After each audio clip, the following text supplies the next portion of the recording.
오늘 함께 읽은 이 16절 말씀은 십계명에서 제9계명입니다. 내 이웃에 대하여 거짓 증거하지 말라는 이 말씀은 내 이웃에게 거짓을 말하지 말라고 이렇게 말씀하고 있습니다. 그럼 여기서 내 이웃이 누구인지를 우리가 알아야 될 필요가 있습니다. 바로 우리가 매일 만나는 사람, 우리와 같은 시간과 또 같은 공간에서 하루하루를 같이 살아가는 많은 사람들을 우리는 이웃이라고 할 수 있습니다. 그러나 안타까운 현실은 이렇게 이웃에 대해서 우리는 거짓 증거를 이렇게 할 수밖에 없는 또 적대적이고 경쟁적인 상황에 자주 부딪히게 된다는 것입니다. 이런 일이 일어날 수밖에 없는 이유는 우리가 살아가면서 우리에게 유익이 되는 영역들이 이렇게 겹쳐지기 때문입니다. 이 세상에서 우리가 취할 수 있는 물질이나 유익들은 너무나도 제한적입니다.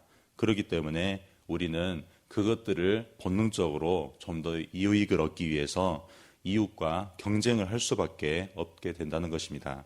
이웃이 7을 차지하면 우리는 3밖에 가지고 갈 수밖에 없는, 서로 살아갈 수가 없는 그런 어려운 상황에 매일 처하게 된다는 것입니다. 그래서 과거부터 싸움에서 이기기 위해서 우리는 권모술수와 책략과 모락이라는 표현으로 상대를 속이고 나의 유익을 빨리 이렇게 취해야만 살아갈 수 있는 그런 세상에서 우리는 계속 살아왔다는 것입니다. 하지만 하나님께서 우리에게 이 계명을 주셨습니다. 내 이웃에 대하여 거짓 증거하지 말라고 우리에게 명령하셨습니다. 구원받은 성도의 삶을 바로 이 계명을 통해서 정해주고 계셨다는 것입니다. 하지만 우리가 앞선 계명에서와 마찬가지로 이 이웃에게 거짓 증거하지 못한다면 우리는 늘 손해보는 현실을 살아가고 있는 현실을 살아가고 있습니다. 그러므로 우리에게도 여전히 이 계명은 지키기가 어려운 계명이라는 것입니다. 그럼 여기서 우리가 질문해 봐야 됩니다. 왜 하나님께서는 이렇게 불편한 이웃을 우리에게 보내셨으며 이 계명을 지켜가면서까지 우리는 왜 상대와 함께 살아야 되는 것인지를 우리는 질문해 봐야 될 것입니다. 여기서 우리는 성경의 한 인물에 대해서 알아봄으로써 그 답을 이제 찾아가 보도록 하겠습니다. 성경에서는 다윗의 일생에 대해서 이렇게 기록하고 있습니다. 다윗은 일평생 이웃에게 고통을 받은 사람입니다. 자신의 형제와 부모와 또 아내와 그리고 또 자식과 또 그리고 그의 장인된 사울에게도 계속해서 고통을 받았습니다. 그만큼 고난이 많은 사람이 성경에서도 많이 찾기가 어렵습니다. 현대에서는 다윗의 시편을 보고 또 그가 급성 조울증 증상을 겪는 사람이라고 여길 정도로 그의 감정 기복이 얼마나 고난 가운데 있었는지를 잘 나타내주고 있습니다. 그럼에도 불구하고 그는 인생을 뒤돌아보며 하나님을 자신의 인생을 부족함이 없게 인도하신 목자로 고백하고 있다는 것입니다. 시편 1장 1절 말씀입니다. 복 있는 사람은 악인들의 꾀를 따르지 아니하며 죄인들의 길에 서지 아니하며 오만한 자들의 자리에 앉지 아니하고 오직 여호와의 율법을 즐거워하여 그의 율법을 주야로 묵상하는도다.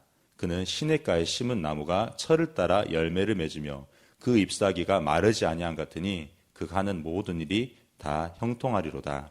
악인들은 그렇지 아니하며 오직 바람에 나는 겨와 같도다.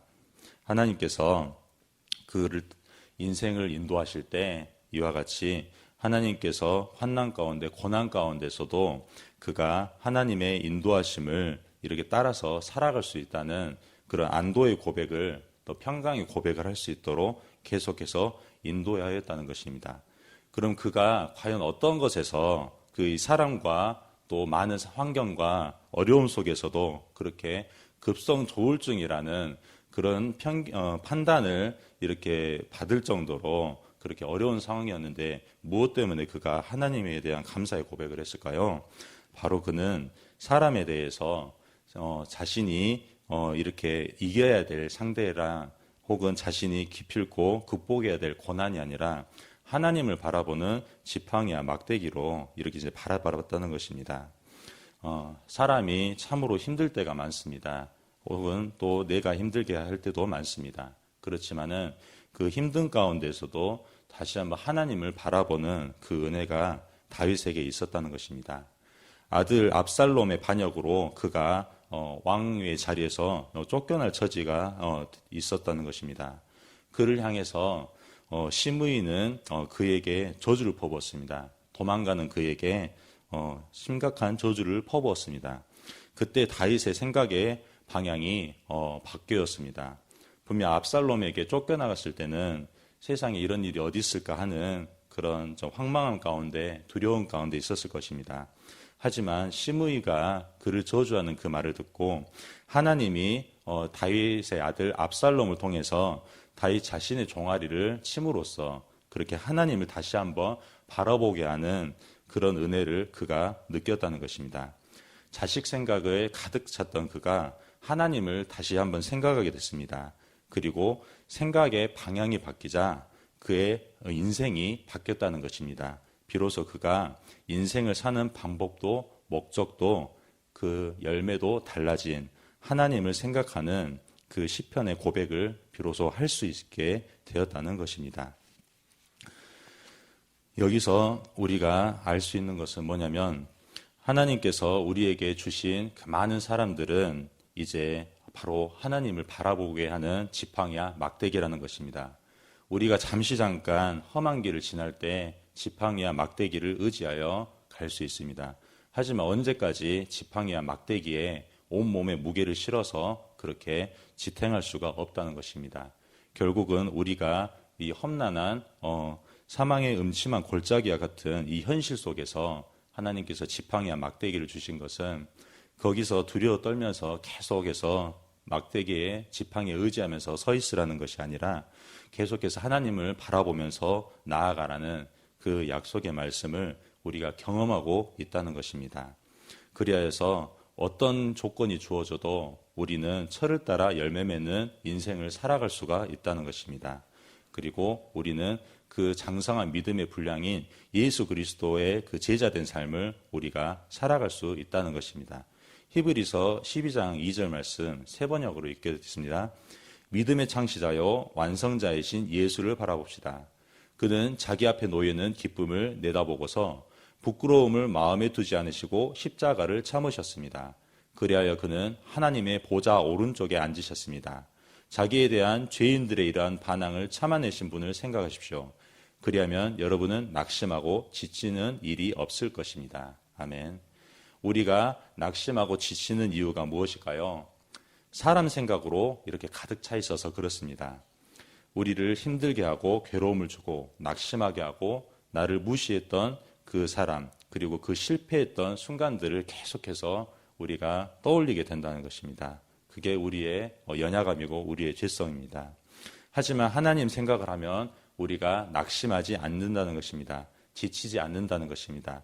비록 낙심하고 지쳐 있을지라도 계속해서 거기에 머무르지 않는다는 것입니다.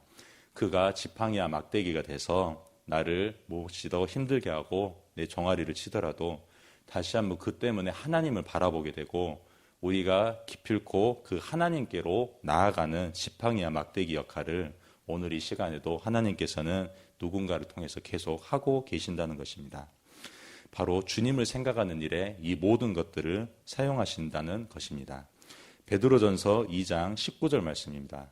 부당하게 고난을 받아도 하나님을 생각함으로 슬픔을 참으면 이는 아름다우나. 아멘.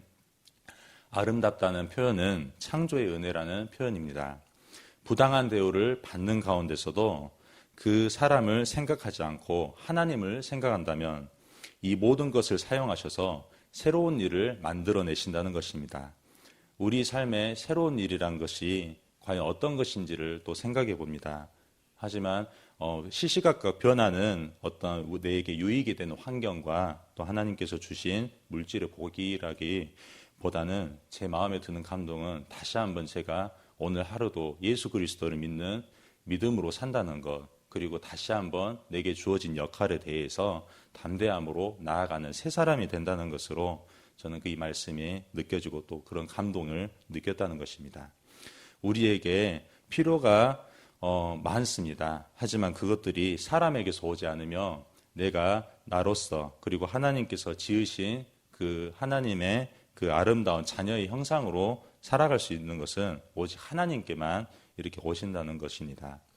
세상 사람들은 이처럼 또 우리에게 많은 어려움을 줍니다. 지팡이와 막대기 이상을 넘어서 또 채찍과 매로 그렇게 느껴질 때가 많습니다. 그래서 우리는 그 약점을 갖추려고 노력합니다. 그리고 웅크립니다.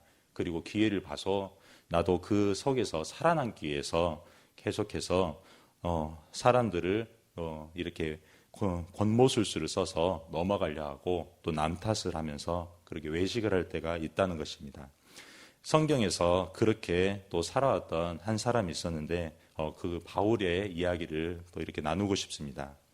바울은 자신의 약점을 이렇게 너무나도 하나님께 고쳐달라고 이렇게 내어놓았습니다. 그 간질 환자로서 눈에는 눈곱이 끼고 또 눈물이 마를 날이었고 또는 그 설교를 하는 중에서도 그 바닥을 뒹굴면서 심한 발작을 일으킬 때가 많았다는 것입니다. 자신의 사도됨을 의심하는 사람들, 하나님의 말씀을 전하는 데 있어서 자신의 그런 치명적인 간질이라는 그 발작이, 그 질병이 너무나도 하나님께 나아가는데 걸림돌이 되는 것 같았습니다. 그래서 너무나도 불안했습니다. 그래서 3번이나 주께 간구했습니다. 이 질병을 고쳐주시옵소서. 이 사단의 가시, 이 나에게 아픔을 주는 이 고통을 나에게 빼주시옵소서. 하지만 하나님께서는 이렇게 응답하셨습니다. 고린도후서 12장 8절 말씀입니다. 이것이 내게서 떠나가기 위하여 내게 3번 주께 간구하였더니 나에게 이르시기를 내 은혜가 내게 족하도다. 이는 내 능력이 약한 데서 온전하여짐이라 하신지라. 그러므로 도리어 크게 기뻐함으로 나의 여러 약한 것들에 대하여 자랑하리니 이는 그리스도의 능력이 내게 머물게 하려 함이라. 그러므로 내가 그리스도를 위하여 약한 것들과 능욕과 궁핍과 박해와 곤고를 기뻐하노니 이는 내가 약한 그때의 강함이라. 아멘. 비로소 그의 약점이 약할 때 강함이 됐다는 것입니다. 약점을 해결받으라고 필사적으로 하나님께 기도했습니다. 그런데 그 약점이 지팡이와 막대기가 되어서 비로소 하나님의 음성을 듣게 됐다는 것입니다. 자신의 고통을 해결해 달라는 자신의 목소리를 이렇게 계속해서 하나님께 올려드렸습니다. 하지만 그것들이 비로소 하나님의 음성을 듣는 귀한 도구가 되어서 자신이 이 은혜에 족하다는 새로운 그리스도인의 고백을 하게 됐다는 것입니다. 여전히 병마와 싸우고 있는 몸이지만 여전히 복음을 전하기에는 한없이 부족한 자신의 한계이지만 그것 때문에 자신은 결국 하나님 앞에 나아가서 계속해서 자신에게 주어진 그 사명들을 감당하고 살아갔다는 것입니다. 아멘. 결론입니다. 이웃에게서 거짓 증거를 이제 우리는 멈춰야 됩니다. 복음을 말하는 자가 되어야 됩니다. 내 이웃에 대하여 거짓 증거하지 않아야겠습니다. 내가 나에게 행복과 성공과 만족과 변화와 소망과 믿음과 사랑을 줄 수 있다라는 그 요구는 사람에게서 나올 수가 없습니다. 그것은 다 거짓 증거하는 것입니다. 이제 우리는 진리를 말해야 됩니다. 이렇게 우리는 말할 수 있습니다. 당신은 나에게 필요한 그 어떤 것도 줄 수 없어. 하나님만이 나에게 필요한 것을 주시며 풍성하게 주시며 당신에게까지 흘러보낼 만큼 충분하게 주시는 분이시다. 이 고백이 우리의 삶에서 함께 하시기를 주님의 이름으로 축원합니다. 아멘. 우리 함께 기도하시겠습니다.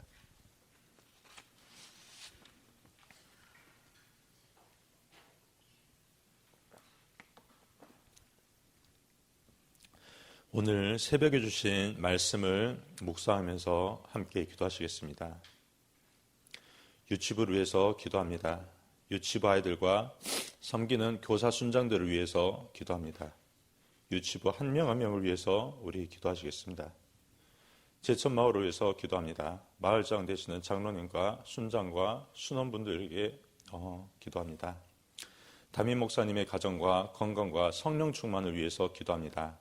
성령님의 음성에 민감하여 항상 주님과 동행하는 삶을 살아가도록 기도하시겠습니다. 대통령과 나라와 민족을 위해서 기도합니다. 해외 선교하시는 임순택 선교사님, 튀르키예에서 사역하십니다. 농어촌 선교 및 도시개척을 하는 김현실 목사님을 위해 기도합니다. 화순 수리교회에서 심호하십니다. 광신대학교를 위해서 기도합니다. 교회들이 광신대를 위해 기도하며 후원하도록 함께 기도하시겠습니다.